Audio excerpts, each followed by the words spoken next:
কুমিল্লার ঐতিহ্যবাহী খাদিসহ ২৪টি পণ্যকে ভৌগোলিক নির্দেশক জিআই সনদ দিয়েছে সরকার। বুধবার ঢাকায় ফরেন সার্ভিস একাডেমিতে শিল্প মন্ত্রণালয়ের পেটেন্ট, শিল্প নকশা ও ট্রেডমার্কস অধিদপ্তর আয়োজিত বিশ্ব মেধাসম্পদ দিবস ২০২৫-এর আলোচনা সভায় সংশ্লিষ্টদের এইসব সনদ হস্তান্তর করা হয়। ১৯২১ সালে মহাত্মা গান্ধীর ডাকে সমগ্র ভারতবর্ষে অসহযোগ আন্দোলনের সময় কুমিল্লায় খাদি শিল্প প্রতিষ্ঠা লাভ করে। ওই সময় বিদেশি পণ্য বর্জন করার জন্য আওয়াজ ওঠে, সর্বত্র এক আওয়াজ, মোটা কাপড়, মোটা ভাত। সেই সময় ভারতবর্ষের মানুষ দেশপ্রেমে উজ্জীবিত হয়ে খাদি পোশাক ব্যবহার শুরু করেছিলেন। খাদের চরকায় বসে এই কাপড় তৈরি করা হয় বলে এর নামকরণ হয় খাদি।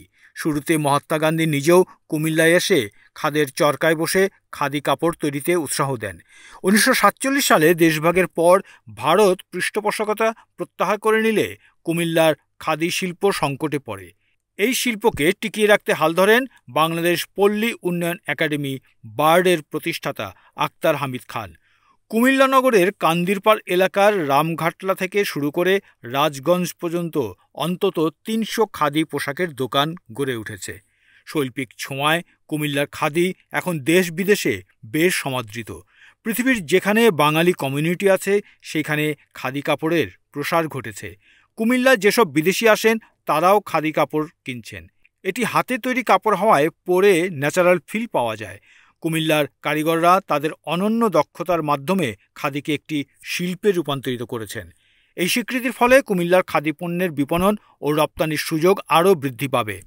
দেশীয় বাজারের পাশাপাশি আন্তর্জাতিক বাজারেও কুমিল্লার খাদি পণ্য নতুন মাত্রা পাবে, যা স্থানীয় অর্থনীতিতে ইতিবাচক প্রভাব ফেলবে। কারিগরদের জীবনমান উন্নয়ন এবং কর্মসংস্থান বৃদ্ধির সম্ভাবনাও তৈরি হবে বলে মনে করছেন সংশ্লিষ্ট ব্যবসায়ীরা।